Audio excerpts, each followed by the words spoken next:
Kaba ni cɛ la ilaha illallah kaba ko don ni maɲi no ay ni mina bɔ ni morso no ni ben ni morso mina bɔ di ni maɲi dɛ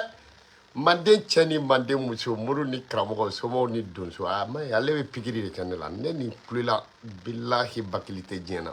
dɔ de ma kulela ne ni kulela ali bakili la a b'a bɔ ka bɛɛ lajɛlen fo ka bɛɛ lajɛlen barika da alhamdulillah rabbil alamina an bɛna an ka video kɛ ni sen ta bɛ boli mun kan o bɛ boli an ka fanga kan fanga o ye jumɛn ye Assimi Goïta ka gouvernement ka bɛɛ lajɛlen fo jamana in jɔli la ka bɛɛ lajɛlen fo jamana in karamali la alhamdulilahi rabbil alamina diɲɛ kɔnɔ mɔgɔ tɛ foyi fɔ anw ye c'est-à-dire tubabuw ka mara mun n'u nalen don o bila anw kan c'est-à-dire sariya diɲɛ sariya o sariya n'a bɛ sɛbɛn papier kan fɛn o fɛn n'a bɛ sɛbɛn ko hɔrɔnya la hakilimaya la tiɲɛ yɛrɛ yɛrɛ la mɔgɔ tɛ se ka jamana maracogo fɔ mandenkaw ye surtout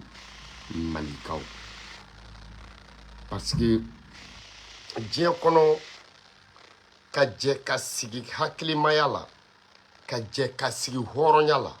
ka jɛ ka sigi bɛn na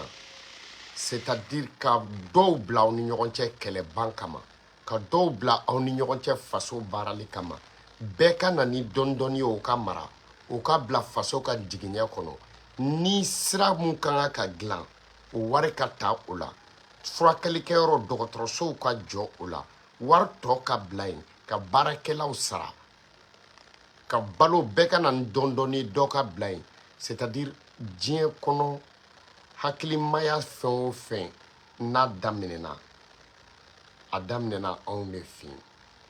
o kama Abdulayi Mayiga premier ministre a y'a yira tubabuw la ko la charte de Kulukanfuga donc o ye jumɛn ye sariyaw de don droit de l'homme de don o ye jumɛn ye o ni sigilen don mun kan sigikun yɛrɛ yɛrɛ diɲɛ bɛɛ k'a ka jamanadenw bila ka na o diɲɛ bɛɛ ka mɔgɔ dɔw di olu mɔgɔ minnu ni olu bɛ di olu ka jɛ sariya dɔ ka ta jamanaw kama diɲɛ bɛɛ ka jɛ n'a ye ni aw ye nin kɛ aw man kan k'o kɛ ni aw nana bin ninnu kan i y'a faamuya wa n'o man kan diɲɛ ka jɛ ka sariya tigɛ n'o ye ONU ye a daminɛla anw de fɔlɔ fɛ yen diɲɛ kɔnɔ o sariya tɛ yen ko jamana dɔ masakɛw jɛra ka sigi sariya ta sariya mun n'a bɛ f'a ma ko droit de l'homme c'est-à-dire charte a daminɛna anw de fɛ yen Kulukanfuga Kulukanfuga bɛ kɛ tuma min na en 1200 ninnu o y'a sɔrɔ Europe tɛ yen 1200 ninnu o y'a sɔrɔ Europe tɛ yen o y'a sɔrɔ Faransi tɛ yen o y'a sɔrɔ Allemagne tɛ yen o y'a sɔrɔ Italie tɛ yen o y'a sɔrɔ Grɛkiw tɛ yen o y'a sɔrɔla Américains yɛrɛ fana a y'a sɔrɔ olu yɛrɛ ma fara ɲɔgɔn kan fo ka taa bɔ o y'a sɔrɔ anw bɛnna ko la k'a dɔn k'a fɔ nin ye masakɛ ye masakɛ dan b'i ka masaya la masakɛ sariya bɛɛ t'i bolo k'a fɔ ko e ye masakɛ ye k'e b'i sago kɛ k'a fɔ k'e ye masakɛ ye dugu jamanaden tɔw bɛ baara kɛ ka na k'e ka denbaya b'a bɛɛ dun non masakɛ i ye masakɛ ye masakɛ ni bonya ka kan masakɛ muso olu ni lakanali ka kan masakɛ ka denbaya ni lakanali ka kan masakɛ ni nafolo ka kan wa masakɛ yɛrɛ fana ka dɔn mɔgɔw bɛ yen minnu ni masakɛ bɛ baara kɛ n'olu b'u janto masakɛ ka masaya la dɔw fana bɛ yen n'o ye sariyatigiw ye minnu na ni i kɛra masakɛ i ma kɛ masakɛ ye fantan ni faama parce que faama ani fantan ani jɔyɔrɔtigiw i y'a faamu bɛɛ sariya ka kan bɛɛ la donc musow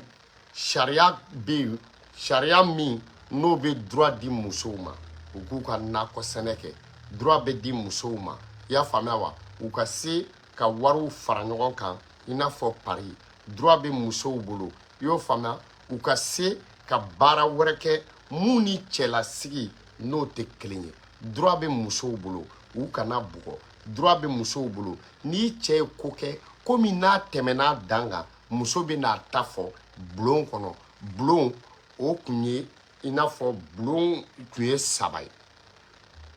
kuma ɲɛnɛbɔyɔrɔ bulon bɛ yen barokɛ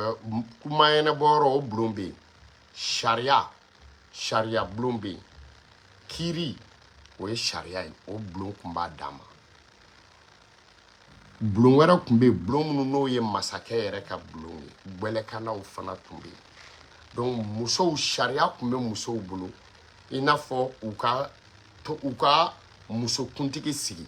o musokuntigi o fana ka kuntigiw sigi i y'o faamuya o kuntigiw fana na npogotiginiw ka ɲɛmɔgɔ n'o ye npogotiginiw ka kuntigi ye o fana tun bɛ yen musobakɔrɔw ta tun bɛ yen musokɔrɔbaw ta tun bɛ yen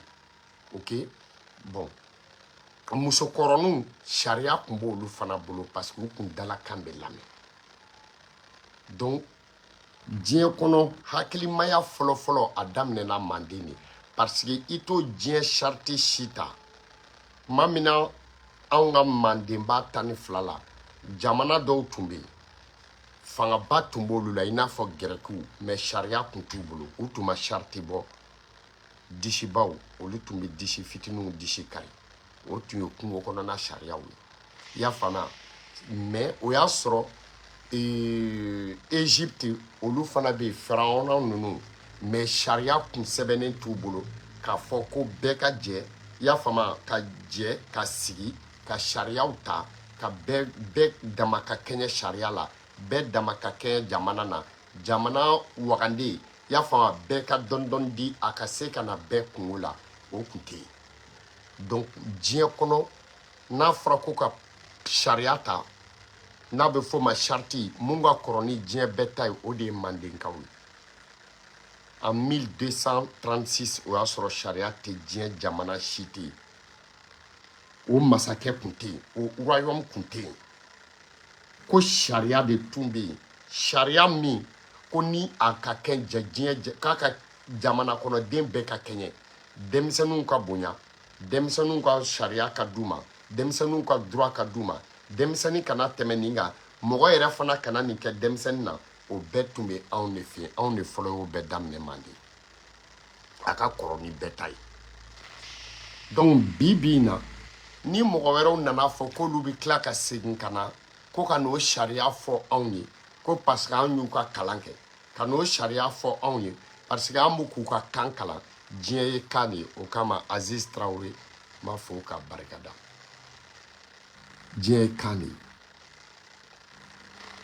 donc alhamdulilayi rabili alamina vote mɔgɔ tɛna vote fɔ anw de fɔlɔ ye vote kɛ anw de fɔlɔ ye élection kɛ anw de fɔlɔ ye vote kɛ o vote kɛra cogo di Bitɔn Kulubali o ka sigili i y'a faamuya kalata de kɛra o tun ye vote de mais tellement que a kɛra togo o togo a tɛ se ka bila dɔwɛrɛ minɛn kɔnɔ ni vote tɛ Bitɔn Kulubali sigili bamananya b'a 12 la mandenya b'a 12 la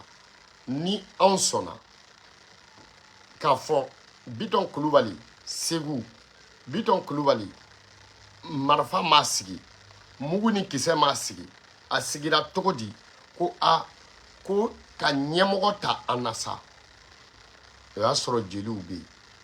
ko ka ɲɛmɔgɔ ta u ko bɔn ɲɛmɔgɔ bɛ ta cogo di karisa ka choisi a bɛ se ka kɛ o tɛ ninnu fɛ ko ye ninnu fɛ ko tɛ sisan an bɛ mun de ɲini minnu bɛ fɛ ka kɛ ɲɛmɔgɔ ye bɛɛ ka na n'i ka kala ye donc ni bɛɛ nana n'i ka kala ye an bɛ cɛncɛn sigi an bɛ kala turu n'an ye kala turu mɔgɔ damadɔ bɛ yen o mɔgɔ damadɔ olu hakili tɛ foyi la mɔgɔ tɛ se k'olu tromper olu mago tɛ mɔgɔ ka tromper la an b'olu wele olu ka na kala ta ni fanba ye mɔgɔ min ka kala ta an b'o k'an ka ɲɛmɔgɔ ye o tɛ élection ya o tɛ voter ya ni mɔgɔ fanba ye mɔgɔ min ka kala ta o tɛ ni mɔgɔ fanba votera mɔgɔ min ya o kɛra bitɔn tile bi tubabu jumɛn min ni wulu boson anw na k'e bɛna démocratie fɔ anw ye nanzara jumɛn min na ka n'i kili boson anw na ko e bɛna ka na k'e bɛna démocratie ɲɛfɔ anw ye bitɔn tile segu u ko mun u ko jeliw ma bon jeliw olu bɛ kɛ jury de ye jeliw olu tɛ maa si fɛ u y'a kuma fɔ jelikɛ ko ok aw de ko ten hɔrɔnya yɛrɛwoloya kala hɔrɔnya kala anw ye jeliw ye yɔrɔ jeli kɔni élection kɔni na yɔrɔ jeli kɔni t'a fɔ ko n bɛ karisa fɛ o yɛrɛ ni jeli y'o fɔ o ye jeliya tanan tiɲɛ koyi élection na jeli t'a ta yɔrɔ yira ni jeli y'a ta yɔrɔ yira jeli ye janfa kɛ ni jeli y'a ta yɔrɔ yira jeli ye kɛlɛ tigɛ ni jeli y'a ta yɔrɔ yira jeli ye hɔrɔnw fara ni jeli y'a ta yɔrɔ yira jeli t'a ta yɔrɔ yira parce que bɛɛ ka dengidi ka kan jeli la bɛɛ ka kɔɲɔ ka kan jeli la bɛɛ ka suko ka kan jeli la donc élection na jeli t'a ta yɔrɔ yira jeli campagne kɛlaba mun b'i affiché ni président kelen ye i ye jeliya tanan cɛ wa i t'i sa diɲɛna n'i ma malo parce que i ye affiché ni mun ye n'a binna don min na i bɛ tila ka segin ka na kura ye mɔgɔ tɔw nɔfɛ o de kama jelikɛ caman malolen n'o bi jeli malo man go dɛ donc o de kama jeli t'a ta fan yira donc ka jeliw ladi o la jeli t'a ta fan yira dɛ jeli minnu tun bɛ IBK ko banna bi a jeli bɛɛ maloyalen don mais a jeli bɛɛ b'a dɔn a kan ka segin ka na jeli fɛn fɛn ni i affiché ni IBK ye bi na a bɛɛ malolen don u bi ka commencer ka segin ka na mais u malolen don parce que IBK ko banna minnu nana fanga la u nana kɛ baarakɛlaw ye o y'a sɔrɔla depuis u na kuma olu ma sɔn u la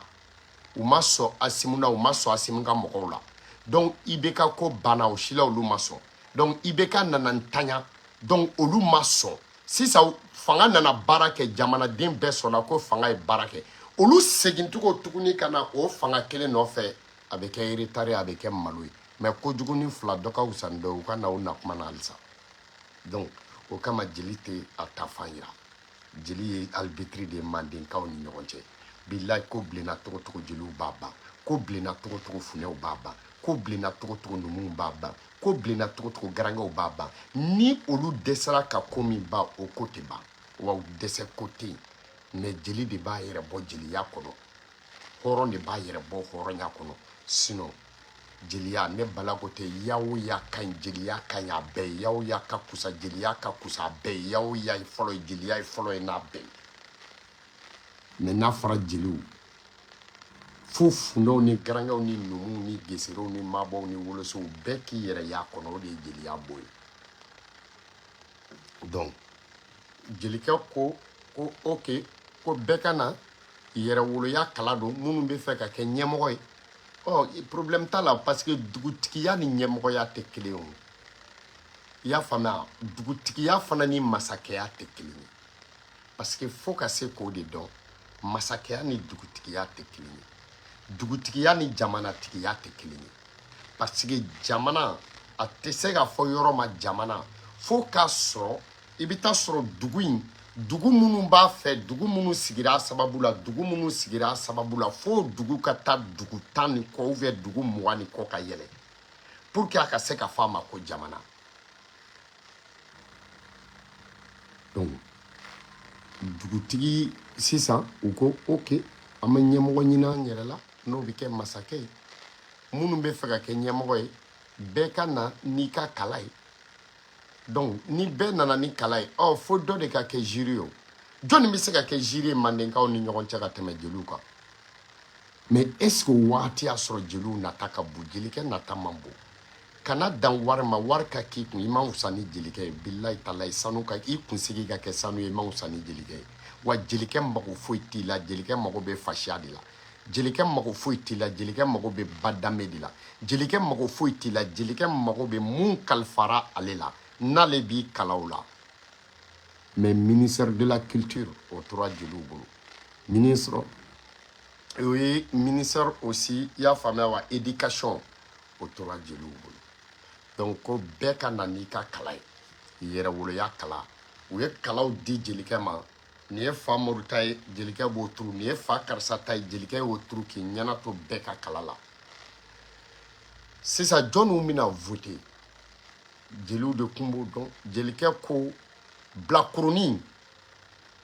a ko bilakurunin tɛ mɔgɔ si dɔn bilakurunin tɛ négocier bilakurunin tɛ foyi bilakurunin tɛmɛtɔ a bɛ boli la i y'a faamuya wa a ka so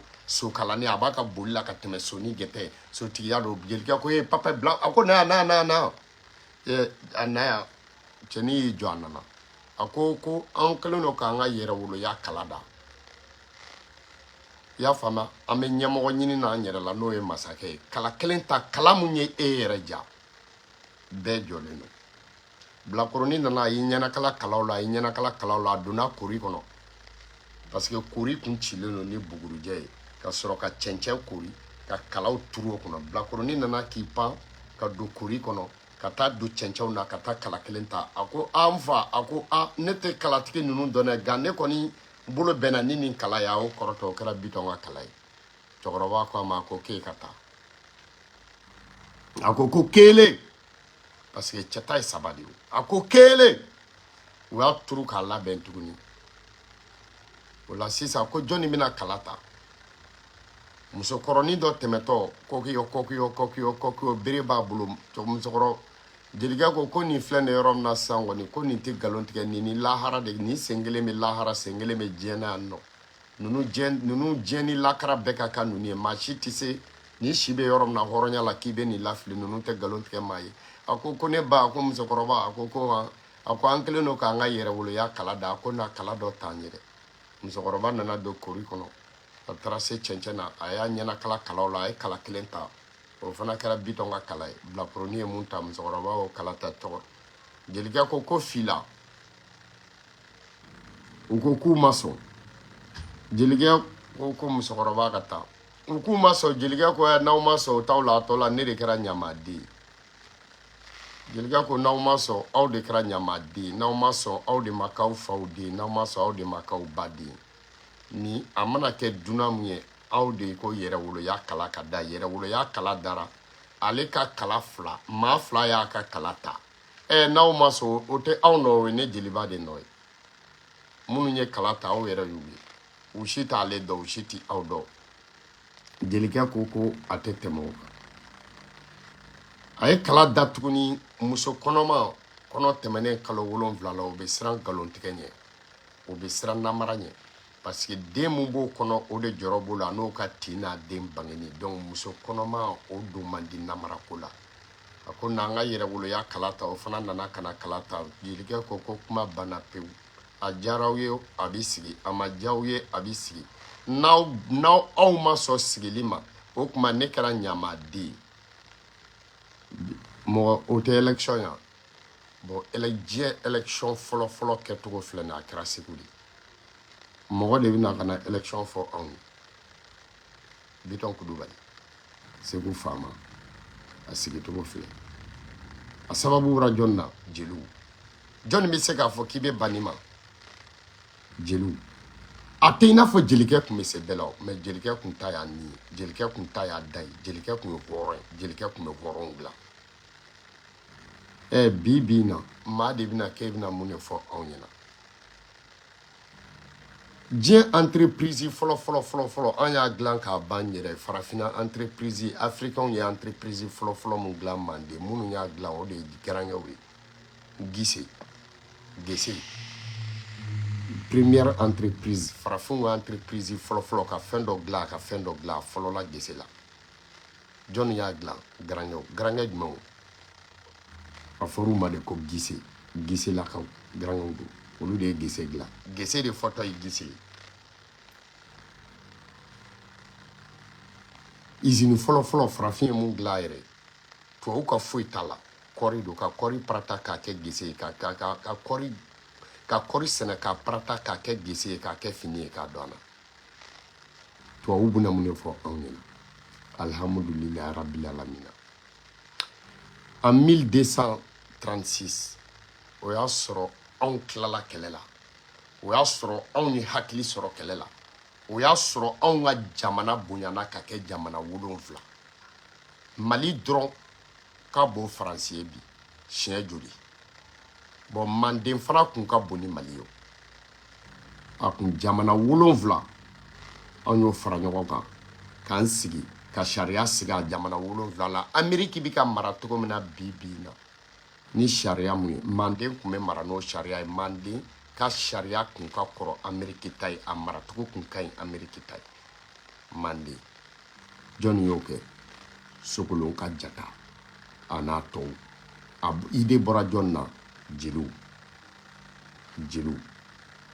donc bi anw ka bɛn ko la musokɔrɔnin tɛ den wolo dabila n'a ma nunkurunin wolo anw ni jɔnniw bɛ ɲɔgɔn na bi Manden cɛ ani Manden muso Nations Unies n'i ye ko dɔ talen ye président minnu bɛ ka don avion kɔnɔ bi ka na anw fɛ ka na anw kuma ɲɔgɔnya Américains ka fɛn Ivoiriens ka soldats bilali ko la ne ko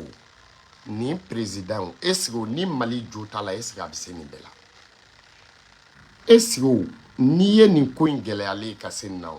est-ce que olu bɛ ka na delili mun kɛ o est-ce que ni Alassane bɔra ka yafa deli o ma nɔgɔn ni nin bɛɛ ye wa mais n ye mun fɔ o de don Buye fɛ yen alhamdulilayi arabil alamina n'u taara Buye fɛ yen o ye bonya ye mais n'i taara Buye fɛ yen i bɛ taa Buye fɛ yen i bɛ taa mun de fɔ Buye ye ko ka delili kɛ ni i bɛ t'o de fɔ mais n'a fɔra k'i ka bɔ ka yafa deli o Buye tɛna se ka dɔwɛrɛ fɔ ka u lamɛn ka bonya da parce que bonya bɛ Manden bonya masegin bɛ Manden n'u sera Buye fɛ yen ne ɲɛna ni Buye y'a fɔ ko a tɛ bɔ ka yafa deli a ma ban wa Nana Akufo ninnu an t'a dɔn a dɔw ninnu ni olu bɛ billet mun don avion na ka na carburant min bɛ k'a la ka na tani ka segin mun bɛ kɛ est-ce que Alassane ka yafa deli ma nɔgɔn ni nin bɛɛ ni Alassane banna ka yafa deli anw ka sɔn yafa ma jɔn ye dangaden ye Asimu kɔni tɛ dangaden Alassane ka dɛsɛ ka yafa deli Asimu ka sɔn ka soldats ninnu bila mais Asimu ne ye dangaden ya ou bien Ado ka kusa yafa deli ma mais Asimu Ado ka kusa yafa deli ma donc mais Asimu man kusa yafa lamɛn ma n'i ye Ivoiriens ka chaîne lajɛ i b'u y'a débat la i b'a dɔn tiɲɛ tɛ dogo quoi tiɲɛ tɛ dogo mais alhamdulilayi arabil alamina basa mana ma danjeni ma mɔna mɔgɔ kekunyara togo o togo i bɛ sɛ ɲimi man san bilahi i kekunyara togo o togo i bɛ sɛ ɲimi man san nin bɛɛ bɛ bɔ gulɔ la min ta bɛ tila ka min nin delili ni nin président ninnu bilali ka na aw croyez que n'a sɔrɔ ko Mali mun tɛ Asimu ye est-ce que Mali bɛ se ka ONU soldasiw minɛ k'u bila a fɛ o tɛ se ka kɛ o est-ce que Mali bɛ se ka ONU soldasi kelen yɛrɛ minɛ otage la surtout soldasi 46 Mali tɛ se k'o minɛ Asimu tɛ se ni Asimu y'o minɛ o kuma tun bɛ fɔ ONU na donc u minɛli fɔlɔ-fɔlɔ hɔrɔnya la mun de fɔra anw ɲɛna Mali ye Ivoiriens ka soldasiw minɛ Mali ye u ka ɲɛmɔgɔw wele soldasi ɲɛmɔgɔw u ko k'u ta kalama Mali ye ONU wele ONU ko k'a ta kalama Mali ye CEDEAO MINUSMA olu ko k'u ta kalama mais n'olu bɛɛ ko k'u ta kalama soldasiw ni kɛlɛkɛminɛnw minɛlen don olu bɛɛ fɔlɔla k'o de fɔ tile 2 o kɔfɛ Ivoiriens yɛrɛ b'a kalama olu ka c'est-à-dire u ka autorité sɔrɔla ka bɔ tuguni k'a fɔ k'olu ka soldasiw don o tile 2 o kɔfɛ tuguni ONU ka bɔ k'olu ka soldasiw don tile 2 o kɔfɛ tuguni MINUSMA allemand nin bɛɛ ko k'olu ta tɛ tiɲɛ tɛ dogo jeli tɛ kɛnɛya nɛn kan n'i mago bɛ Ala la i b'i ka ci bila sisi fɛ sisi bɛ taa yɔrɔ jan i y'o faamuya wa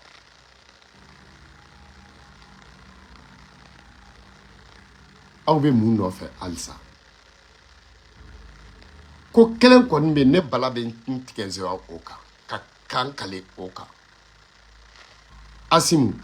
n'aw ye sɔrɔdasi ninnu bila ko négociation ko la a ye panafricain bɛɛ kumasulu panafricains ye dɛmɛba kɛ Mali ye a ka problème na panafricains a fan o fan farafina fɛn fɛn bɛ farafina fɛ ivoirien minnu bɛ yen n'o ye u bɛ ka anw dɛmɛ Gbagbo ka mɔgɔw Guillaume ka mɔgɔw ivoirien minnu bɛ k'an dɛmɛ Chris Yapi ka mɔgɔw ivoirien minnu bɛ k'an dɛmɛ n'aw nana sɔn négociation na an ye bɛɛ kunba sulu donc an kana bɛɛ kunba sulu n'an ye bɛɛ kunba sulu an bɛ bɛɛ tigɛ an na n'an ye bɛɛ tigɛ an na an bɛ to an kelen na yafa ka deli hali n'anw bi sa ne ni yafa kelen ma deli u y'u ja u kana Mali ci k'u minɛ ka taa mais Mali kɔni kana di ni yafa ma deli olu ka sɔrɔdasiw de bɛ anw fɛ olu ni armement o de nana anw fɛ anw ta ninnu tɛ sɔrɔdasiw yɛrɛ k'u k'o di k'u t'o di k'anw kana an ta kuma fɔ ko k'olu ta kuma fɔ o ye fuwadenya ye minnu ye anw ka jamana ci ka wari ta ka t'u da olu fɛ ko k'olu di ka na sisan olu de b'a lajɛ minnu b'u fɛ maliyɛn minnu bɛ yen ni anw ko k'olu di ka na o maliyɛnw ni ivoiriens ka sɔrɔdasiw c'est en Côte d'Ivoire de choisir maliyɛn minnu bɛ yen n'olu de valeur ka bon ka tɛmɛ ivoirien sɔrɔdasiw kan alihamudulilayi maliyɛn minnu bɛ yen n'olu de nafa ka bon Alassane kan ka tɛmɛ a ka sɔrɔdasiw kan alihamudulilayi maliyɛn minnu b'a fɛ n'a tɛ se k'olu di donc sisan i bɛ taa sɔrɔ olu de valeur ka bon ne ni sɔrɔdasiw ye peut-être a fɔra ko sɔrɔdasi ninnu tɛ ivoirien ye peut-être o de kama a tɛ fɛ k'u di sinon ni ivoirien don Côte d'Ivoire sɔrɔdasiw bɛ yen u ka généraliw bɛ yen u ka colonels bɛ yen commandants bɛ yen ivoirien denw yɛrɛ bɛ yen minnu de somɔgɔw bɛ Mali la mais ko ka maliyɛnw di ka na n'aw Alassane bann'u ma mais o y'a ni ivoiriens kunko ye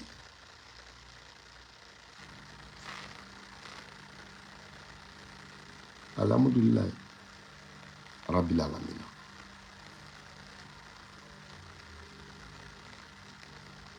je crois a tɛ tɛmɛ nin kan an fana ka ko dɔw lajɛ kunkɔrɔta ka di diɲɛ jamana bɛɛ c'est à dire wasa ka di diɲɛ jamana bɛɛ jo ka di diɲɛ jamana bɛɛ bɛɛ bɛ fɛ i den ka fierté ni ye bɛɛ bɛ fɛ i den ka kunnawolo sɔrɔ ni ye n'aw y'o di ka taa Côte d'Ivoire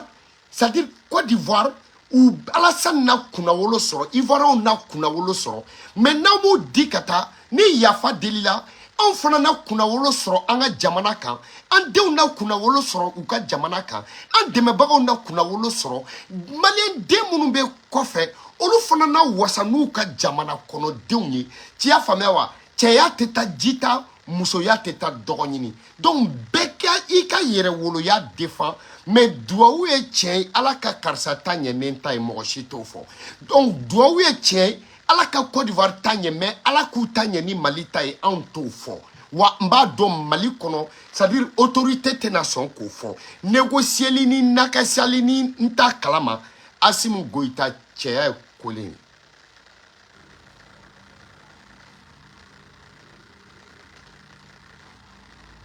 cɛya ye kelen de ye parce que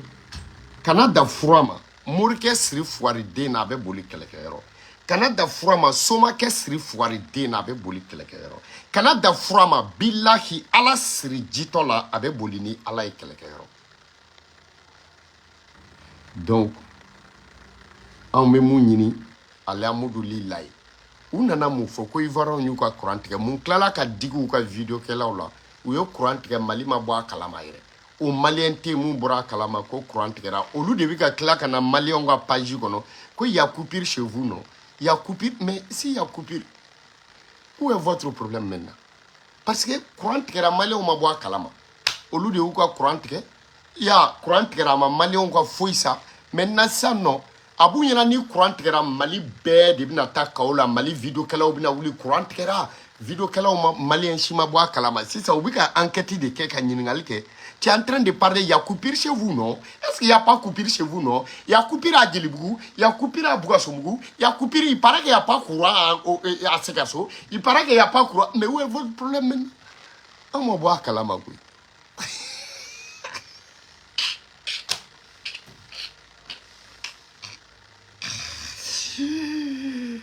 ah bon la ilaha ala barika do malien na koyi la ilaha o courant koyi jo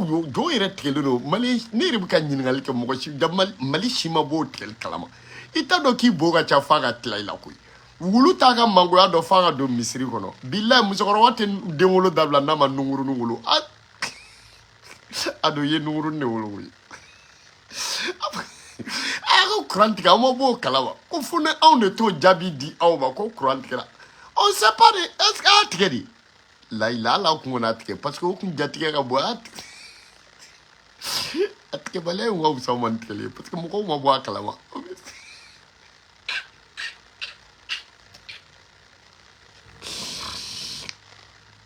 yɛrɛ maliyɛnw bɛ se cɛkɔrɔba bugɔ la la ilaha illallah a bɛ fɔ nin de ma ko est-ce que n ko gouvernement ye cɛkɔrɔba bugɔ san de don koyi u bɛ ko da ala sani kan walayi mɔgɔ bɛ cɛkɔrɔba bugɔ ka sɔrɔ i tɛgɛ ma s'a ma koyi la ilaha illallah a kumasi gɛrɛnsa ja kumasi gɛrɛnsa ka courant tigɛ an ma b'o kalama koyi ko alhamdulilayi rabbil alamina Choguel ka banako a ka usara a nin keleni halisa ne bala bɛ to ka kuma n hakili ma sigi Segu Tunkara n y'a mɛn Choguel alhamdulilayi kɔrɔkɛ faama Choguel alhamdulilayi ala ka cɛkɔrɔba dajɔ cɛkɔrɔba ka wuli ka na ha sini sɔgɔma n bɛna daraka d'aw ma n bɛna sɔgɔmada fɛ kafe di sini an bɛ bi ta bila yan ja courant tigɛra Siboy ne ko Ivoiriens yɛrɛ ka courant tigɛra côté jumɛn fɛ de ko Ivoiriens de ye courant tigɛ ka tila ka maliyɛnw wele ka ɲininkali kɛ ko est-ce que il y a courant chez vous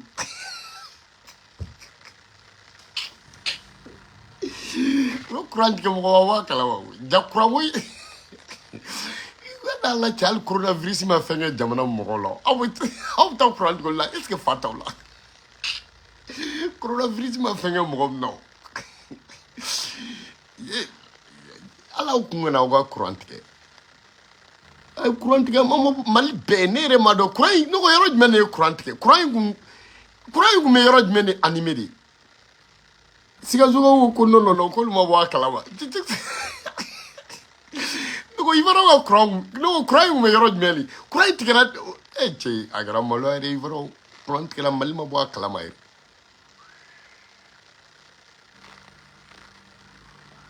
ya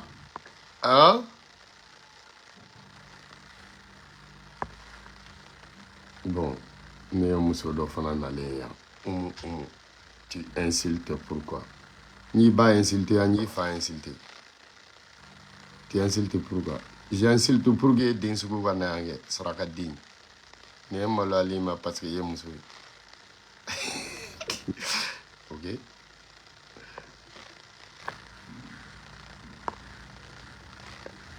donc an ka bi ta bila yan nɔ u kana n'an ka nin video ɲumanba in tiɲɛ quoi one love à vous tous ado courant ado an ma bɔ courant in tigɛli kalama dɛ ado i t'a lajɛ i t'a tɔ tigɛ i tɛna filiw bɔ peut-être ni filiw bɔra sinon est-ce que courant in tigɛ na ado est-ce que a tigɛra cɛ an ma bɔ a kalama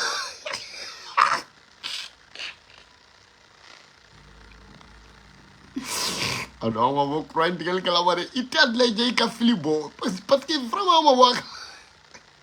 cɛ Ivoiriens y'u ka courant tigɛ o u ye courant tigɛ hali mototigiw hali olu ka farin olu mɔgɔ si ma u ka courant kun bɛ yɔrɔ ja tun ka courant nafa foyi tɛ Mali ye o walahi nin fana ka jugu dɛ k'i bɛ jamana bagabaga n'i ka courant ye i k'o tigɛ jamana kɔnɔdenw yɛrɛ ma dɔn k'e y'o tigɛ e ka tila i ka jamana kɔnɔdenw ka tila k'o jamana kɔnɔmɔgɔw ɲininka Il paraît qu'il y a coupure chez vous, non? Il paraît qu'il fait... Il paraît... Il va regarder au Malais, on va pas dire vidéo qu'on a TikTok ou ni Facebook, il paraît qu'il y a coupure chez vous, non? Il n'y a pas coupure. Ah, mon Dieu, attends, croire une fille, ça. Wallah, va vous tous, Kana, Balaba.